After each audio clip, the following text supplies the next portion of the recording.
من العليم من الشيطان الرجيم. بسم الله الرحمن الرحيم. إن الحمد لله نحمده ونشكره ونستغفره ونستهديه ونستعين به ونعوذ بالله من شرور أنفسنا ومن سيئات أعمالنا. من يهده الله فلا مضل له ومن يضلله فلا هادي له وأشهد أن لا إله إلا الله وحده لا شريك له وأشهد أن محمدا عبده ورسوله. Wassalatu wassalamu alaihi wa ala ali baitihi wa ashabihi wa man salla bi salatihi wa sama bi sawmihi wa qama bi qiyamihi wa nahaja bi manhajihi wa da'a bi da'watihi wa sanna bi sunnatihi wa jahada bi jihadihi bi ihsanin ila yaumiddin. Rabbi shrah li sadri wa yassir li amri wahlul 'uqdatam min lisani yafqahu qawli. Allahumma anfa'na bima 'allamtana wa 'allimna ma yanfa'una. Allahumma zidna 'ilman. Allahumma amin. Amma ba'd. Assalamualaikum warahmatullahi wabarakatuh. Segala pujian, segala sanjungan, segala ketaatan dan kepatuhan hanya layak bagi Allah SWT. Marilah kita sama-sama meneruskan kesyukuran kita pada Allah dengan sebenar-benar kesyukuran. Kesyukuran yang kita terjemahkan dalam bentuk ketaatan, bukan ucapan di mulut semata-mata, ya? Itu mana syukur yang sebenarnya. Hamba Allah yang bersyukur, yang memuji Allah, adalah hamba yang sentiasa berusaha melaksanakan perintahnya, okay? Ya, melaksanakan suruhannya, menjauhi larangannya. Barulah kita jadi hamba yang benar-benar bersyukur. Dan Allah amat cinta, amat kasih kepada hamba-hambanya yang sentiasa bersyukur pada dia. Kita tak perlu pada kasih selain pada kasih Allah sebenarnya, ya? Tapi malangnya kita kat dunia ni kita selalu menagih kasih makhluk, kasih manusia. Hingga kadang-kadang kita sanggup tergadai, menggadai kasih Allah Subhanahu Wa Taala yang Maha Pengasih, Arhamur Rahimin, yang merupakan yang paling pengasih di kalangan yang kita rasa mengasihi. Allah paling kasih. Tapi oleh kerana dunia ni dia selalu memperdaya kita, kita selalu menagih kasih sayang orang, ya? Kalau tak dapat kasih sayang manusia, kita rasa diri kita terbiar, tiada faedah, tak ada manfaat, rugi dan sebagainya. Hakikatnya kalau tak dapat kasih sayang Allah, itulah kerugian sebenar-benarnya, okay? Sedangkan dia tu Maha Pengasih. Manusia ni boleh tentu je dia nak kasih kita. Kadang-kadang pada mulanya dia kasih, kemudian berlaku sesuatu, akhirnya hilanglah kasih tersebut. Tak ada dah ucapan terima kasih dah, kan? Jadi Allah SWT dia tetap sifatnya, dia tetap Maha Pengasih, subhanallah. Dan bila dia kasih kita, maka ramai juga yang akan kasih kita dari kalangan makhluknya.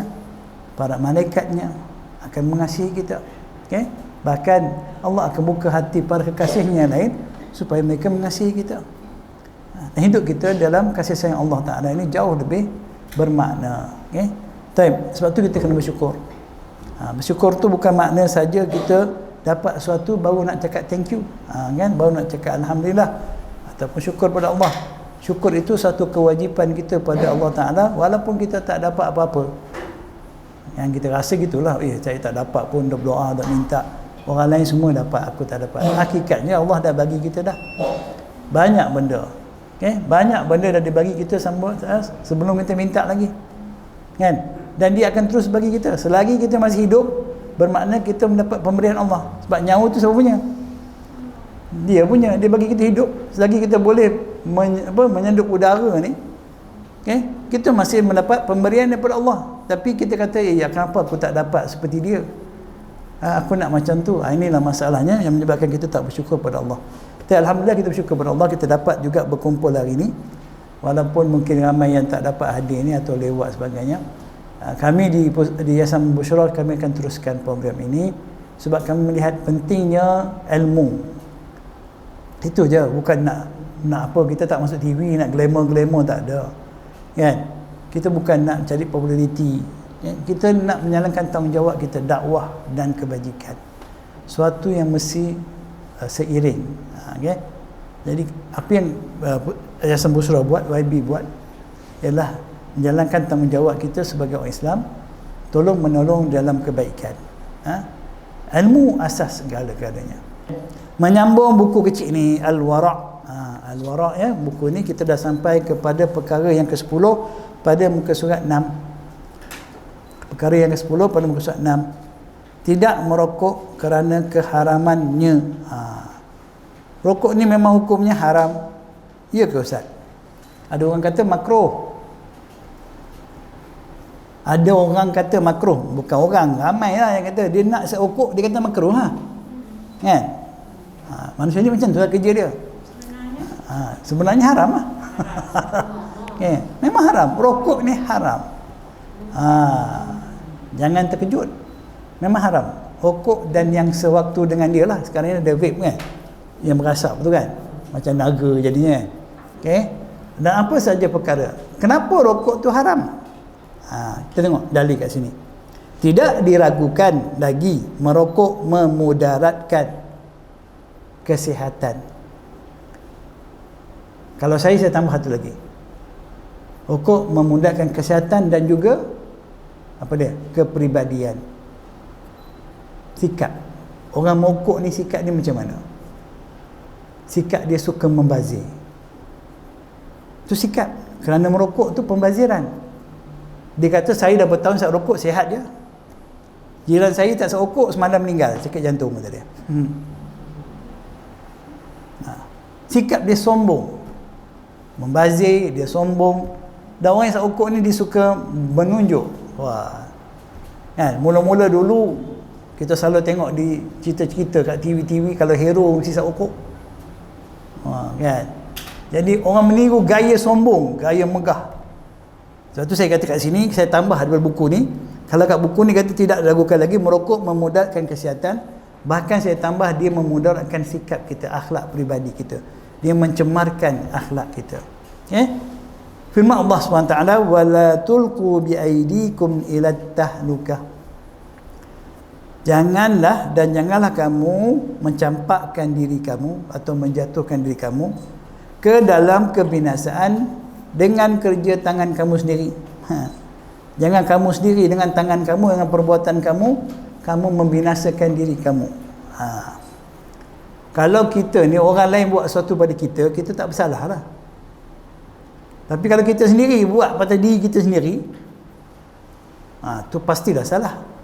Kan? Teringat tu. Jadi Allah larang kita, ini ayat ini umum, apa saja perbuatan kita sendiri yang boleh menyebabkan kemudaratan, kebinasaan kepada fizikal kita ataupun kepada maruah diri kita atau kepada akal kita, apatah lagi yang berkaitan dengan agama kita. Jangan buat apa-apa saja perkara yang boleh memudaratkan semua ini. Islam ini didatangkan untuk menjaga semua itu. Menjaga agama, itu yang paling penting sekali. Menjaga nyawa, menjaga akal, kewarasan akal, menjaga maruah diri. Okey? Itu tujuan Islam dan dihantar pada peraturan agama Allah ni. Itu tujuan dia. Jadi Allah kata jangan kamu merosakkan semua itu dengan perbuatan kamu sendiri. Kalau kamu dibuat orang lain secara zalim, kamu tak ada apa-apa. Orang itu yang bersalah. Okey? Jadi itu yang kita kena ingatkan selalu. Jangan lakukan perbuatan. Jadi termasuklah rokok ni dalam kategori itu. Kita ni isap rokok tu dengan pilihan kita sendiri, dengan kemahuan dan kehendak kita. Dan rokok itu sepakat seantero dunia, satu dunia semua ni mengata merokok tu berbahaya. Turunlah ke airport mana-mana pun. Setakat pengalaman saya dah pergi banyak negeri ni, turun ke airport dia mesti akan dengar signboard. Ketika baca signboard, rokok berbahaya untuk kesihatan. Dalam semua bahasa, mana negara itu pergi akan jumpa. Wajib ada benda ni. Sampai kat Semarang, Indonesia tu, Semarang ini dipanggil bumi kretek. Banyak kilang kretek paling besar di Semarang, Indonesia.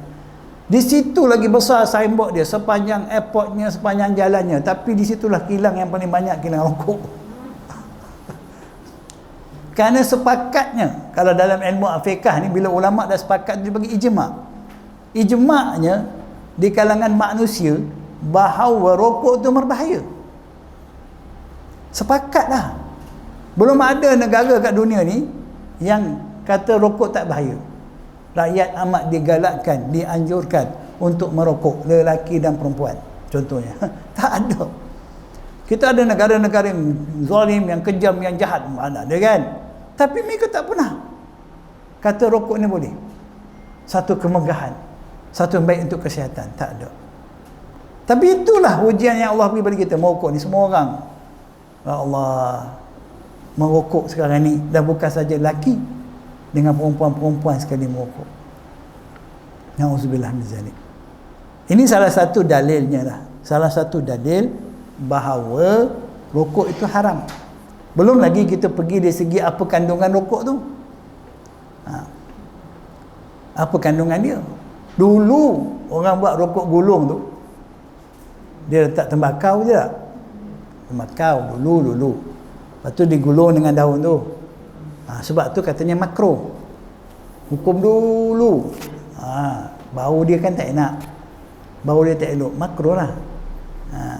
Kalau pergi, Nabi larang kita solat makan bawang putih mentah. Larang. Nabi tak bagi solat berjemaah. Datang masjid bau mulut, bau mentah. Bawang tu benda halal. Bahkan untuk kesihatan bagus.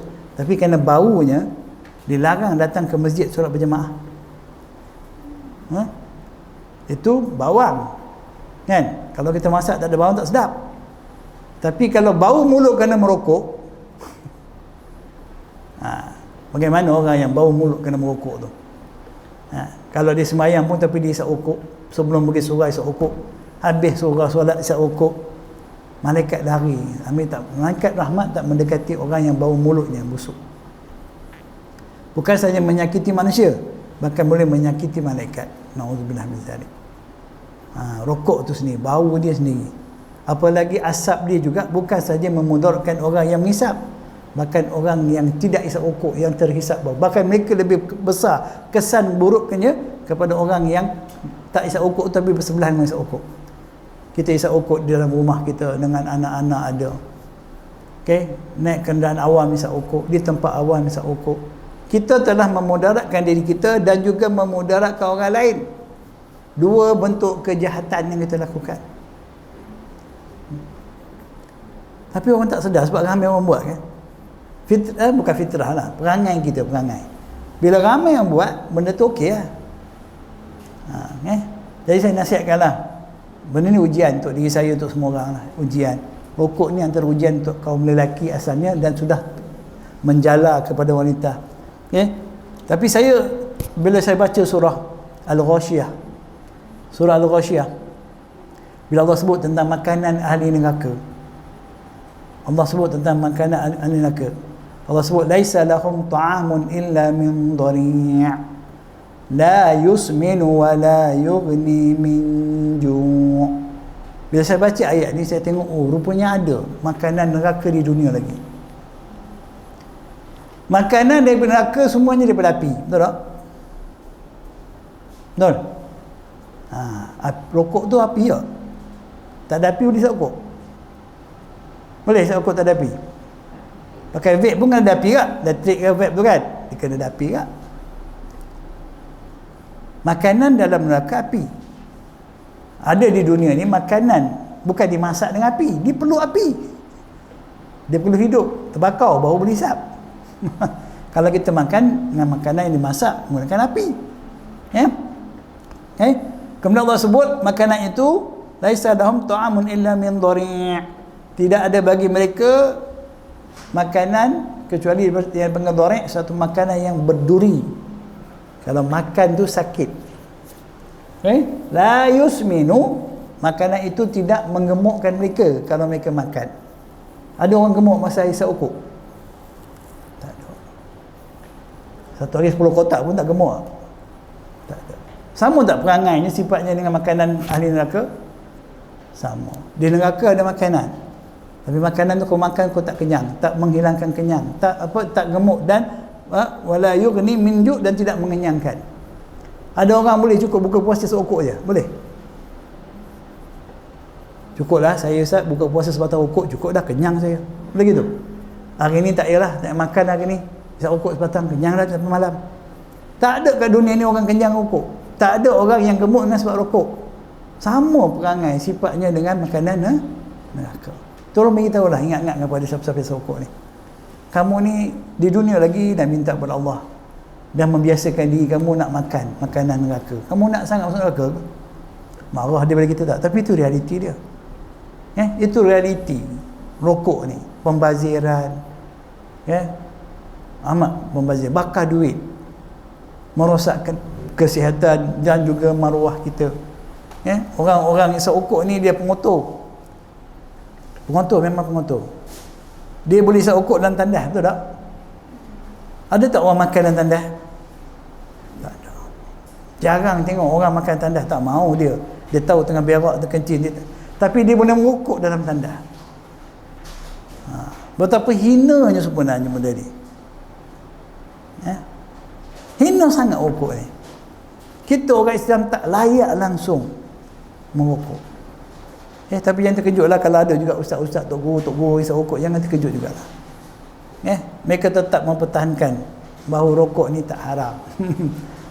Tapi saya yakin para ulama kita semua dah sepakat. Di Malaysia sendiri pun dah sepakat. Fatwa kebangsaan pun kata rokok haram. Mereka yang nak rokok tu yang mengatakan tidak. Bahkan di kalangan doktor pun ada yang merokok. Dia kata saya tahu cara nak merokok menyelamatkan diri saya, kata dia. Ada yang kata merokok ni penting tak? Saya ni kerja malam, saya kalau tak rokok ni saya tidur. Allahu Akbar. Dia bagi alasan. Ada kata saya kalau tak ada rokok, tak ada inspirasi ustaz nak menulis, nak mengarang. Semuanya adalah dusta sebenarnya. Pendustaan. Berapa ramai orang tak isap rokok boleh juga buat buku. Imam Syafi'i tak isap rokok, bukunya banyak. Kan? Ulama-ulama kita tak isap rokok, buku banyak. Idea-idea, boleh bangun malam, solat malam, boleh segala-galanya, boleh berjaga. Kita hanya terpedaya dengan nafsu kita. Ini masalahnya. Kalau nak sibuk daya, tak nak sibuk dalih. Cara nak berhenti isap rokok satu je, takut akan azab Allah, itu je. Kalau kata harga rokok naik, saya berhenti, yalah berhenti beli. Kalau kawan bagi, isap tak? Isap. Itu je. Kalau kata kena sakit, saya tak sakit. Dah sembuh, isap pula. Masih lagi. Jadi takut azab Allah. Ingat, Allah akan mengazab kita sebab kita buat perkara yang dilarangnya. Kita isap rokok. Rokok tu haram. Rokok tu maksiat, kemungkaran.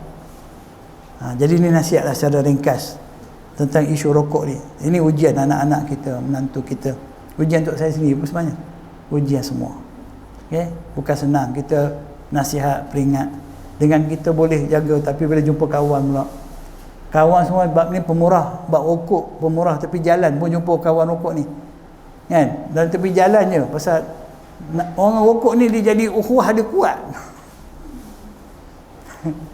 Tak kenal pun tak apa, bang ada rokok sebatang, bagi dia. Bang ada mancis, ada api, bagi. Tak ada mancis tu, rokok dia tu pun dia hulurnya kat kawan tu, kat mulut dah, hulur. Begitu sekali.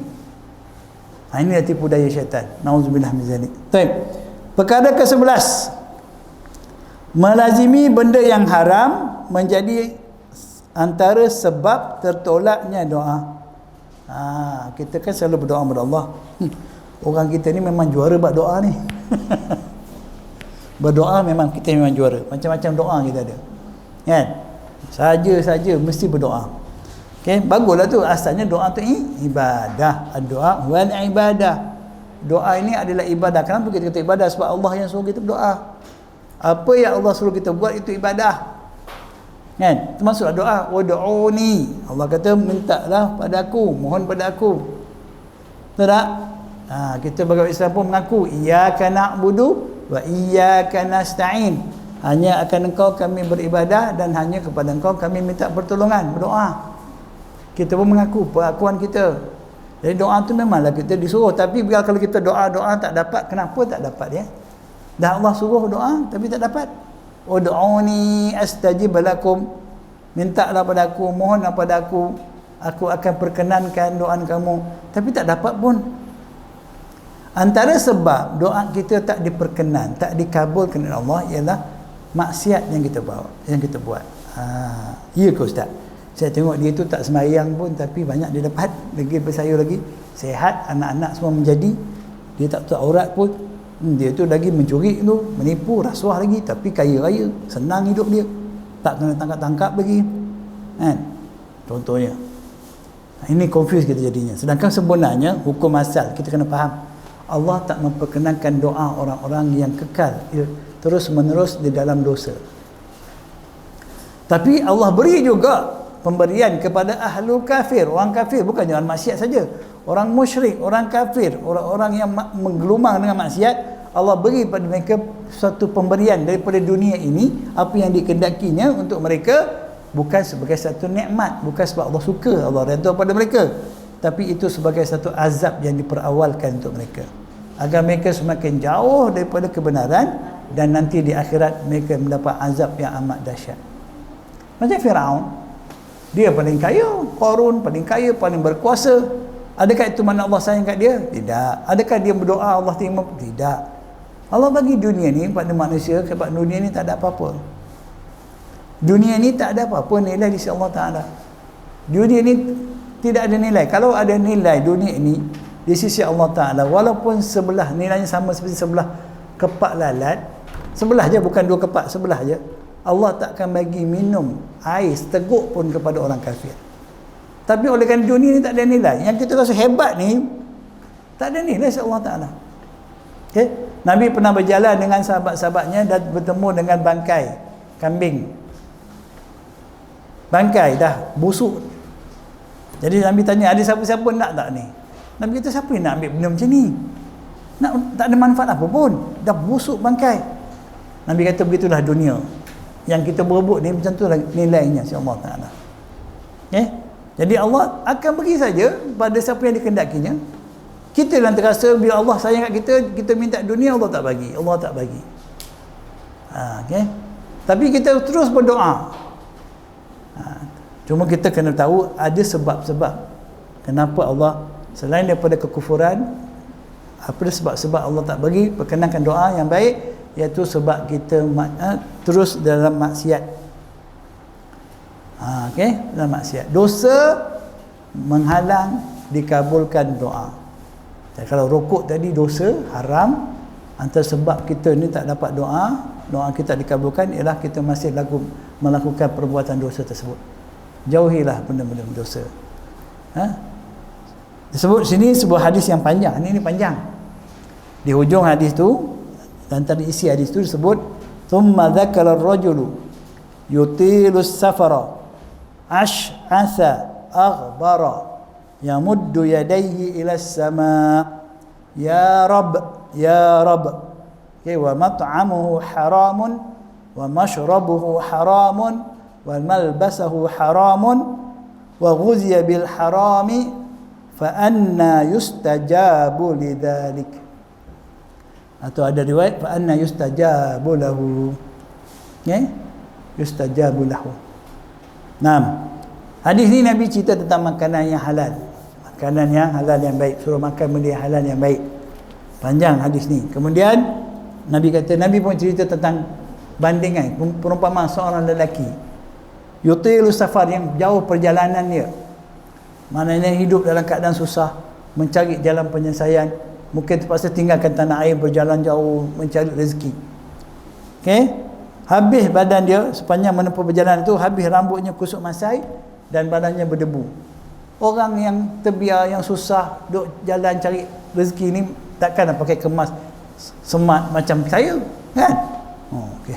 Ini orang yang susah. Jadi nak gambarkan orang itu orang dalam keadaan kesempitan, kesulitan, kesusahan. Orang yang benar-benar berhajat pada sesuatu untuk kehidupan dia. Okay? Kemudian apa dia buat? Yamuddu yadaihi, dia angkat dua tangannya ke langit, memanggil Allah, ya Rab, ya Rab. Dia minta, dia berdoa kepada Allah. Kalau tengok kan, Allah kan Maha Pengasih, Maha Penyayang. Tak kasihan kepada hamba dia tu yang dalam keadaan begitu. Dan Allah sendiri pernah beritahu kepada kita, Nabi beritahu kita bahawa Allah Ta'ala tidak akan membiarkan tangan yang memohon pada dia dibiarkan kosong, pulang tangan kosong. Memang ada hadis tu. Tapi dalam hadis Nabi cerita lain pula. Nabi kata apa? Wa mat'amuhu haramun, dia makan daripada sumber yang haram, dia minum dari benda yang haram, dia berpakaian yang haram, dan dia dibesarkan, membesar tubuh badan daripada zat-zat yang haram. Rupanya dia ni dulu buat perkara haram banyak. makan, minum dan pakaian dan kehidupannya dibesarkan dalam keadaan haram. Nauzubillah min zalik. Maknanya sentiasa dalam dosa. Kemudian dia tak boleh nak buat lagi dosa-dosa tu sebab dia tak mampu dah. Dia minta tolong pada Allah. Maka jawapannya apa? Fa anna yustajabu lidzalik. Macam mana nak dikabulkan dan diperkenankan doanya dengan sebab itu? Tak mungkin Allah perkenankan doa ahlul maksiyah, orang yang maksiat. Jadi makan minum kena jaga. Kita makan benda haram, doa kita Allah tak terima. Kita ambil sesuatu dari sumber yang haram, Allah tak terima. Kita sebagai mak bapak jangan bagi anak-anak kita makan benda haram daripada hasil kerja yang haram, yang syubhah, yang haram, na'udzubillah. Sebab dia menghalang doa diperkenankan Allah Ta'ala. Kadang kita tengok perangai anak kita, dia ni kenapa perangai macam ni. Dulu aku tak macam ni. Dulu mak ayah kita besarkan kita dengan sesuatu yang halal, yang baik. Kita boleh jadi membesarkan anak kita di sesuatu yang haram. Na'udzubillah, boleh jadi itu. Tapi jarang kita nak mengaku. Tak usah, budak-budak zaman sekarang memang macam tu, perangai teruk. Tak macam kita kan. Kita salahkan masa, kita salahkan zaman. Tak, masa dah, zaman tak bersalah. Yang bersalahnya kita. Maka berhati-hati dalam bab ni.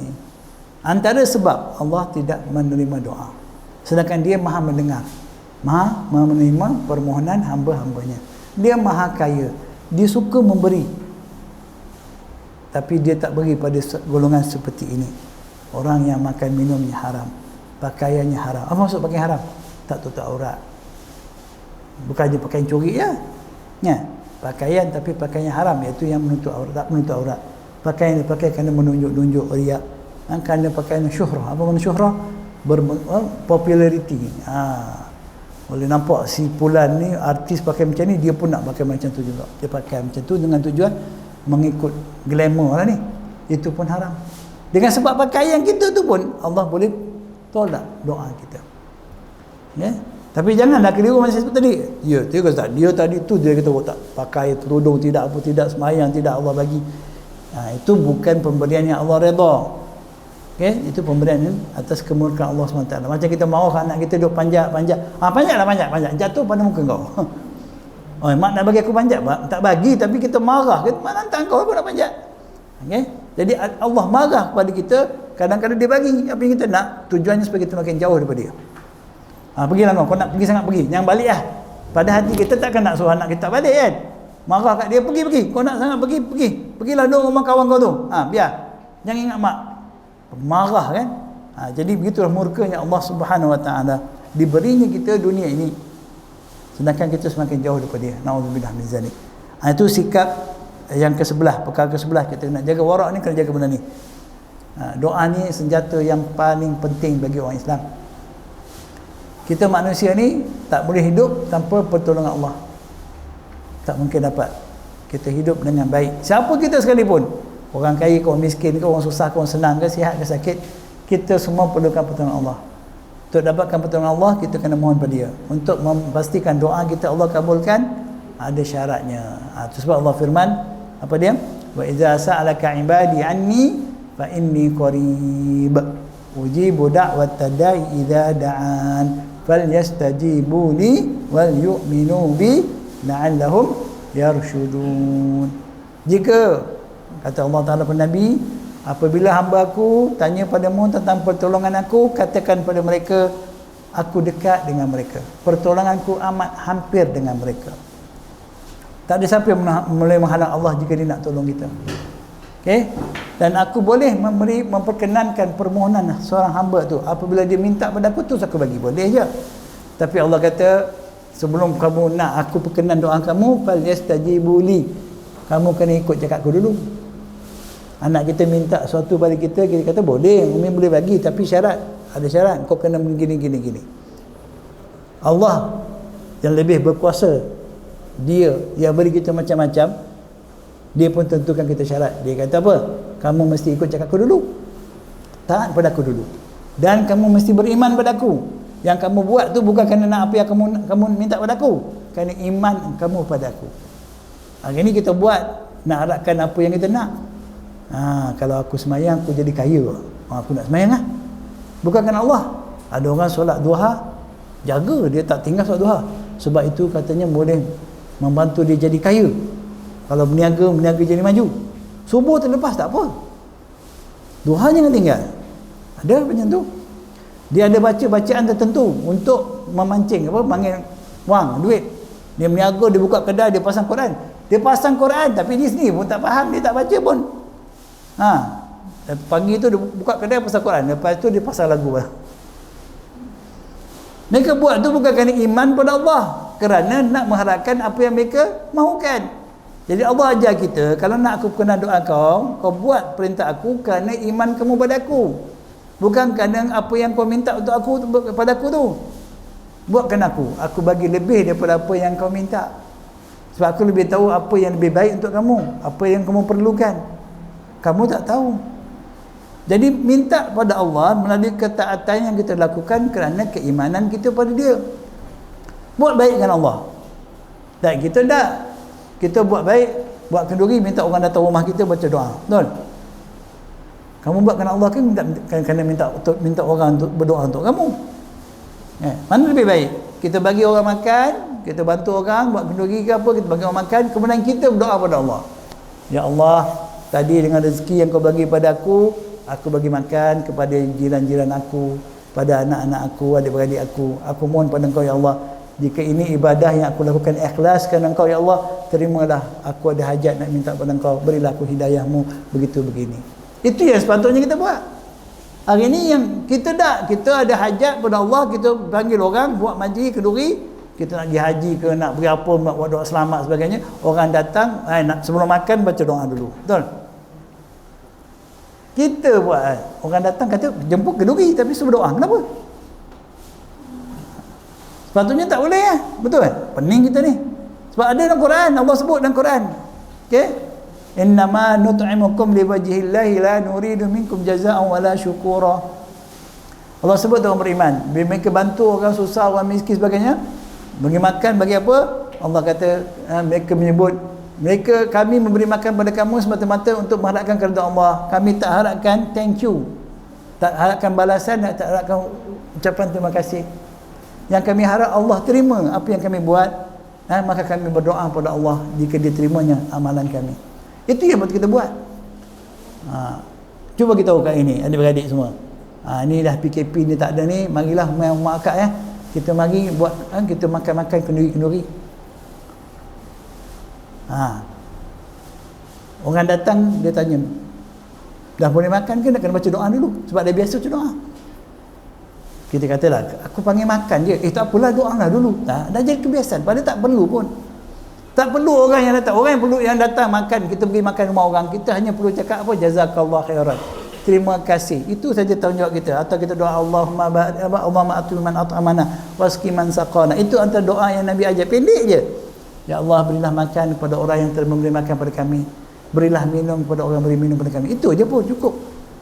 Tak perlu duduk sebelum makan tu, duduk tunggu orang datang, orang surau baca itu, baca ini, baca doa. Tak perlu.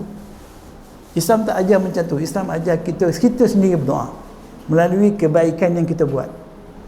Kita nampak ada sampah kat tepi jalan, kita tolong buang, kita doa, ya Allah, tadi aku buat tadi, aku tolong bersihkan tempat ni, moga-moga ni ibadah aku pada Engkau, kerana Engkau suka benda ni, jadi tolong ya Allah, aku perlukan pertolongan Kau, bantuan Kau, ya Allah, bantulah aku. Allah suka doa seperti itu. Doa setelah kita melakukan ketaatan dan kepatuhan pada Dia. Bukan kita buat sesuatu nak harapkan sesuatu yang kita nak, bukan. Jadi itu cara yang sepatutnya kita kena betulkan balik agama kita ni. Tapi kita dah ikut kebiasaan masyarakat. Kononnya kenduri ajak makan tapi ada syarat, kena baca tahlil, baca apa. Jadi sama jugalah. Kita ke masjid sedekah duit ke mana pun, kita berdoa kepada Allah, tadi aku ada RM10 je tapi aku bagi RM2 sedekah, ya Allah.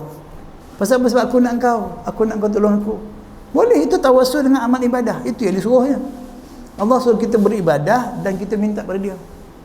Sebab tu ada kisah yang Nabi sebut tentang 3 orang lelaki yang terperangkap di dalam gua. Batu yang besar menutup pintu gua. Mereka tolak-tolak tak boleh. Jadi mereka bertawassul dengan amalan mereka. Ada seorang tu dia kata apa? Dia buat baik dengan ibu ayah dia sampai Dia bawa balik susu, ibu ayah dia terlewat hari tu, ibu ayah dia tak tidur, dia tak bagi susu tu pada anak-anak dia yang menangis pun. Tunggu sampai mak bapak dia bangkit, bagi minum dulu. Kan? Jadi dia kata, ya Allah, kalau inilah amalan ibadah aku yang aku buatkan engkau dan kau redha dengannya, ya Allah, bantulah kami. Terbukalah sikit sampai tiga-tiga orang tu masing-masing bertawassul dengan amalan masing-masing lah. Kan? Akhirnya Allah bantu mereka dengan sebab ibadah yang mereka lakukan kerana Allah. Jadi kita buat apa saja kebaikan. Kita masak nasi bagi suami kita pun, ya Allah, hari ni aku penat letih tapi nak bagi makan anak isteri suami aku, anak-anak aku masak, ya Allah, moga ni ibadah aku padamu. Boleh je berdoa, tak payah tunggu nanti mak ada hajat lah kena panggil ustaz, kena suruh datang rumah baca yasin, baca apa, baca talqin, lepas tu kita berdoa. Tak perlu macam tu. Nanti orang datang pun kena rasa terpaksa. Nanti datang dah habis majlis baru datang nak makan dia. Kita marah dia. Baca yasin tak ada, makan je. Kan penatlah kita buat kenduri pun penat kan. Dia tak payah kita buat kebaikan. Apa saja kebaikan, bagi makan, bagi minum. Kita datang ni belajar ni ibadah kan. Ya Allah, aku datang juga belajar walaupun aku sebenarnya nak datang jauh, susah begini. Aku datang nak menuntut ilmu kerana Engkau, ya Allah. Bantulah aku, ya Allah. Anak aku tak sihat. Itu begini, minta kepada Allah. Allah suka doa macam tu. Allah suka sangat doa seperti itu. Sebab kita dalam keadaan berbuat kebaikan pada dia. Ni kita menuntut ilmu ni, malaikat duk tunggu ni. Allah kata malaikat, Nabi kata malaikat membuka sayap mereka, redha kepada kita, beratur sampai ke langit memohonkan ampunan untuk kita. Bahkan semua makhluk tadi kita datang tadi tu, kalau datang kerana Allah tadi, kita datang sepanjang jalan tu, semua makhluk, bahkan kalau ada ikan dan longkang tu pun, dia mendoakan istighfar kepada kita, minta ampun untuk kita. Cuma kita tak nampak je, cuba kita nampak, cuba kita dengar, tak ada orang kat rumah, penuh ni sini ni, tak ada orang kat rumah. Sebab kita tak dengar. Tapi kalau kita yakin, itu yang akan membawa kita kemari, kekuatan kita. Jauhilah segala maksiat. Okey, kita tengok. Jauh apa jua maksiat sebab dia merosakkan peluang kita mendapat diperkenan doa. Okey, yang ke-12. Bersikap warak dengan mengelakkan perkara syubhah. Yang samar-samar hukumnya. Apa dia syubhah? Yang tak pasti. Nampak macam halal tapi rasa macam tidak. Ni benda-benda yang syubhah ni, benda-benda yang tak jelas. Okay? Dalam zaman kita sekarang ni banyaklah benda-benda syubhah ni, banyak sangat. Okay? Sebab kita, gaya hidup kita tak macam dulu, khususnya dalam makanan lah. Bab makanan. Okay? Bab makanan ni banyak syubhah. Dulu kita sendiri cari, kita sendiri buat, kita sendiri makan. Sekarang ni kita semua beli. Dan usaha apa dipanggil, perusahaan pemakanan ni majoriti orang bukan Islam. Majoriti orang bukan Islam ni, dia tak ada bab halal haram, dia tak ada bab syubhah. Okay? Dia bagi dia semua boleh. Apa yang boleh buat dia kenyang, boleh mendatangkan duit untuk dia, semuanya halal. Okay? Orang kafir, mereka yang menguruskan pemakanan kita, agak-agaknya selamat tak kita? Bahaya sebenarnya. Okay? Kita kena berhati-hati dalam makanan ni. Kalau boleh kita usaha sendiri. Jangan banyak sangat kita bergantung pada orang lain. Sepatutnya macam tu lah. Tapi kita dah tak jadi. Jadi sekarang ni kita tak kira. Kadang-kadang kita beli mi Cina pasal dia mi murah daripada mi Melayu. Mi Cina lebih murah. Kalau beli mi Melayu mahal. Okay? Makanan kadang-kadang yang proses oleh muka Islam, kita yo sangat sungguh-sungguh pergi. Kalau orang Islam jual, kita tak beli. Tengok makcik jual keripik dekat depan bank tu, kita tak beli. Tapi kita masuk KFC, dapat beli tu bangga rasanya. Kan? Contoh, bukan KFC haram, nak bagi tahu je. Cara kita tak betul. Cara kita tak betul. Kita tak pilih mandi yang jelas. Makcik tu insya-Allah dia pasti dia orang Islam. Pakai tudung untuk cari rezeki untuk anak isteri dia. Untuk anak suami anak-anak dia ada.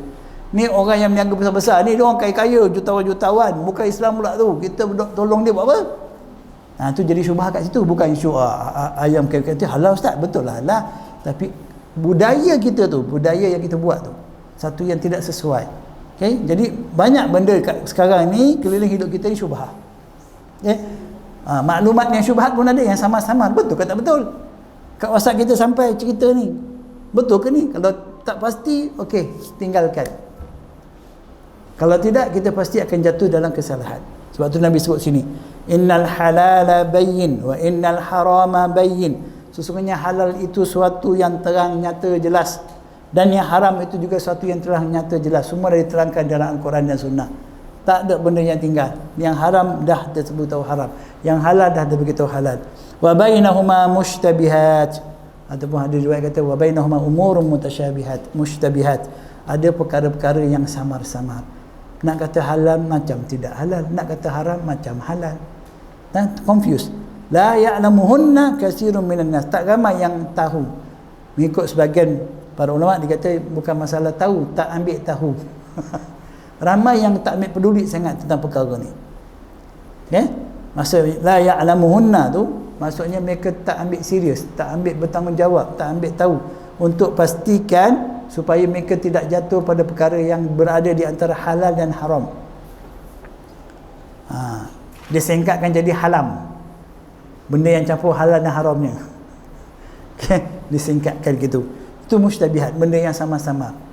Halal pun nampak ada, haram pun ada, kan? Apa bendanya? Jadi dikatakan mushtabihat. Okey, famanittaqa syubhat, maka siapa yang memelihara diri dia daripada syubhat, perkara syubhat ni makanannya ke, minum ke, perbuatan ke, perkataan yang syubhat, istabara li dinihi, maka dia telah membersihkan, menyelamatkan, apa dekat sini, menyelamatkan agama dia. Nampak tu kaitan tu. Kita makan benda yang tak jelas, hal haram ni boleh merosakkan agama kita. Dia memberi kesan kepada sikap kita. Jadi malas nak solat, jadi suka cakap benda yang tak berguna, buang masa tu okey je. Sebab pemakanan kita, sebab cari hidup kita yang syubhat itu. Nauzubillah min zalik. Okey, wa man istabra li dini wa 'adhi, sehingga akan memberi kesan pada maruah dia. Orang yang tak jaga pemakanan ni, dia tak ada sifat malu nanti. Itu antara perkara utama yang akan tercabut daripada dia. Akan terhilang rasa malu. Sedangkan haya' minal iman. Al-haya' tu, malu itu bukti, cabang daripada cabang iman. Tanpa ada malu, tidak ada iman. Sebab tu tengok orang kita tak malu lah kan? Ramai yang tak malu. Kau tak malu ke? Memang tak malu pun. Nak malu apa kata dia? Kalau dia makan benda yang halal, Allah akan pelihara maruah diri dia.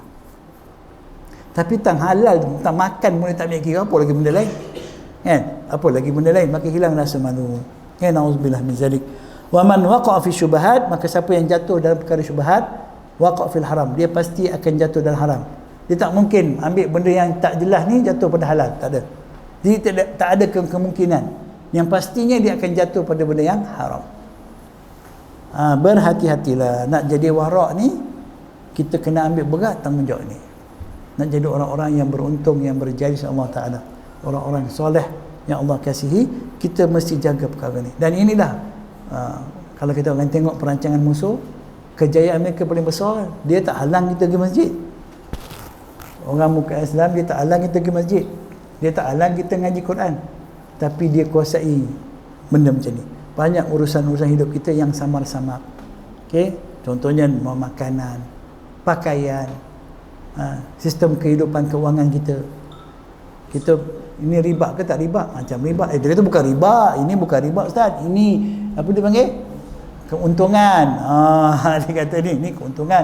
Ini bukan riba, ini pelaburan. Macam-macam istilah. Akhirnya kita samar. Mana satu yang betul?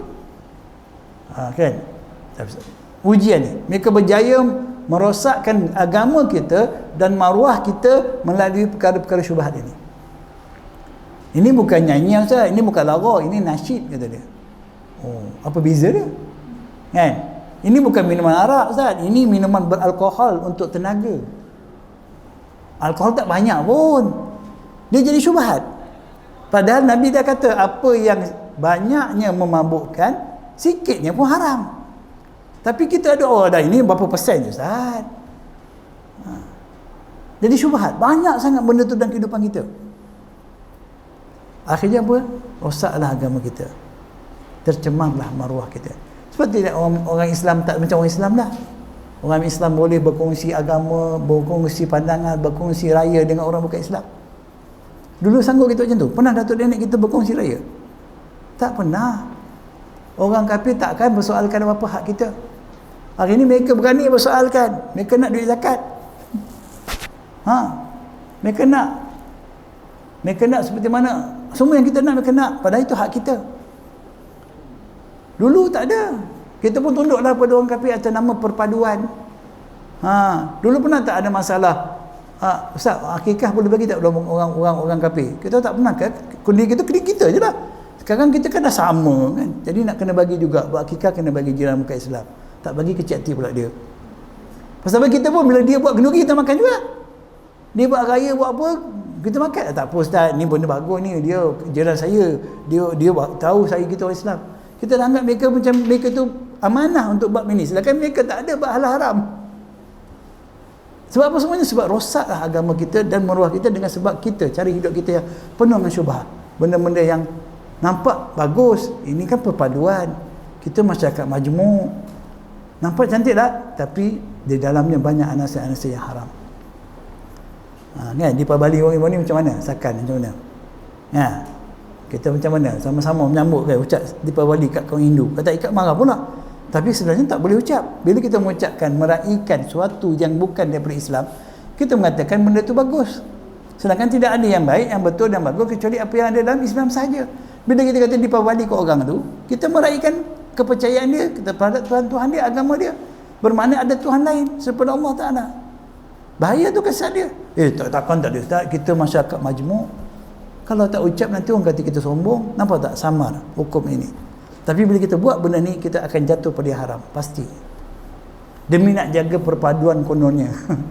Tidak ada jalan untuk kita bersatu padu kecuali dengan petunjuk daripada Allah. Kita tak ikut petunjuk Allah, kita tak akan bersatu padu. Tak boleh nak kita ucap ya Ustaz? Sebenarnya tak boleh lah. Tak boleh. Memang tak boleh. Christmas ke, Gonzi Facai ke, Deepawali ke, Taipusam ke, semua tu ada unsur agama. Kalaupun budaya yang salah. Yang betul hanya Islam. Kita mengaku, kita ucap dia happy birthday, apa happy new year, Cina. Kita kata sebab dia percaya tahun tu tahun yang ada keberkahan. Tahun anjing, tahun gajah tu bukan saja berbeza nama. Kalau tahun ni tahun apa? Orang Cina. Tahun babi gitu lah. Dia percaya tahun babi tu akan dapat ni. Kita pula kata okey, happy new year. Mana kita mengiyakan kepercayaan dia yang batil itu. Tak boleh sebenarnya, sebab tahun baru dia tu sebenarnya ada kaitan. Kita pun tahun baru kita kan ada kaitan juga. Orang Kristian dia buat Christmas tu kenapa? Termasuk dengan tahun baru tu sebab dia ada kepercayaan dia.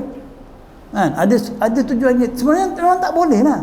Tapi kita ni dah syubah, hidup kita dah. Mana boleh Ustaz? Saya ada kawan baik dengan dia ni. Takkan saya tak ucap. Dia selalu ucap sama air raya kat saya. Kita tak berani cakap sebenarnya saya betul, awak yang tak betul. Saya tak berani. Apa yang awak buat tu tak betul. Saya pun nak bekerja dengan orang India. Time-time dia datang sama air raya, saya tak layan. Bila di Bali, dia tanya Ustaz, you kenapa tak nak ucap di Bali? Saya kata mana boleh. How can? I cannot. I'm Muslim. Kadang pagi Ustaz dia cakap Assalamualaikum makcik. India tu. Mana boleh?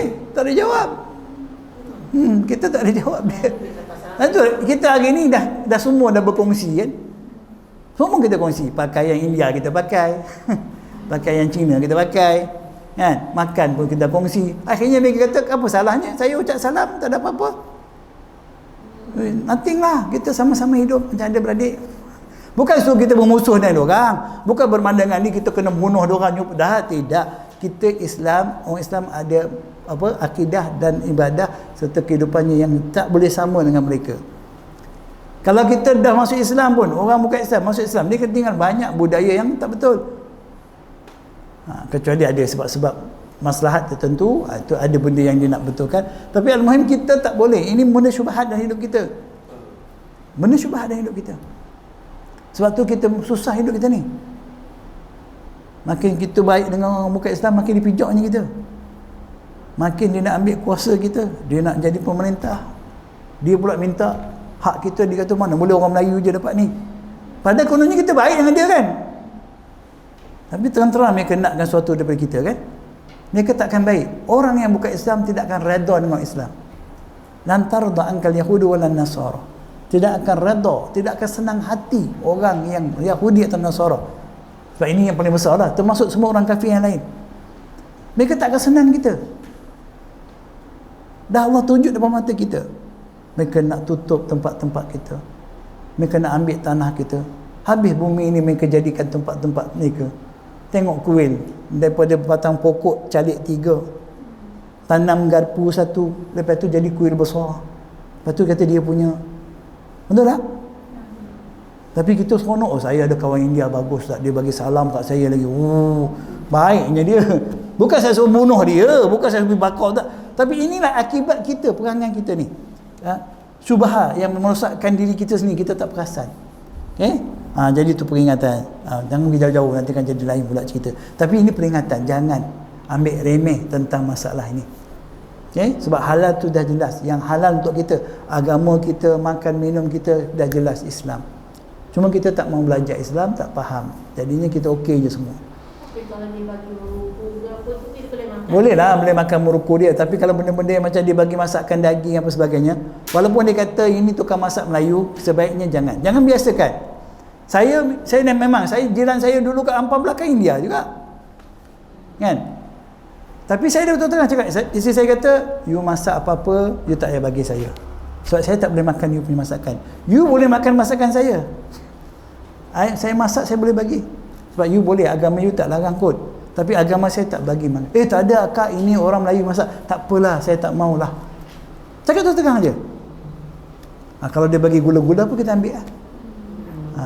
Tapi benda-benda yang mungkin ada, mungkin ayam sembelih tapi dia letak apa benda kuali dia, apa benda kotor apa sebab kita tak tahu benda-benda tu.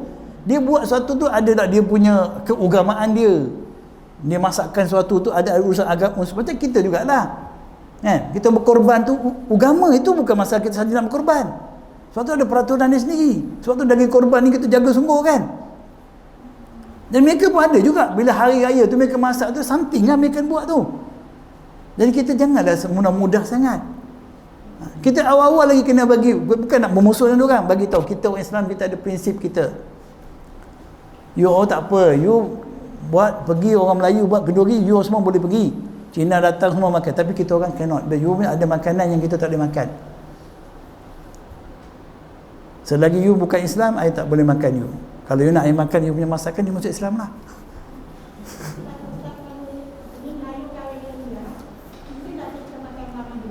Apa dia?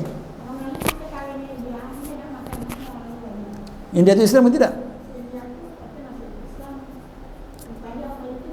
Kalau dia India tu masuk Islam, kita boleh makan, tak masalah lah. Sebab dia dah Islam kan? Dan kita pastikan kalau dia ikut peraturan, tak kadang-kadang selam je. Zaman sekarang ramai yang selam je, dia celup nama tu kan, jadi Islam. Tapi tengok makanan dia tak kira kan. Hati-hati. Tu tanggungjawab kita patutnya. Kita kena ajar dia, kau masuk Islam ni bukan sekadar tukar nama je kan, ada peraturan agama, kena ajar lah benda tu. Kita kena berhati-hati kat dia. Cuba kita buat ni tak berani Ustaz. Saya tak berani Ustaz, tak berani. Akhirnya kita yang kena. Nauzubillah min zalik. Masa kita pun dah habis lah. Jadi sekadar ni sajalah perkongsian. Cuma beringatlah tentang perkara-perkara yang syubhat ni. Macam rokok juga. Rokok ni dia jadi haram juga sebab dia syubhat. Nampak macam okey tapi sebenarnya memudaratkan.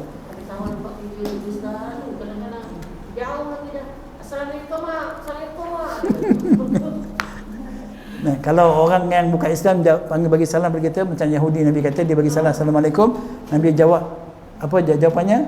Apa nama jawapan dia? Alaikum je. Alaikum je jawapan dia. Jawapannya apa tu? Alaikum tu maknanya bagi aku yang baik, bagi engkau apa yang buruk tu. Tu jawapan ringkas dia lah. Alaikum je lah. Okey. Tapi kalau tak jawab pun tak apa, biar dia kata apa aja. Diam je lah.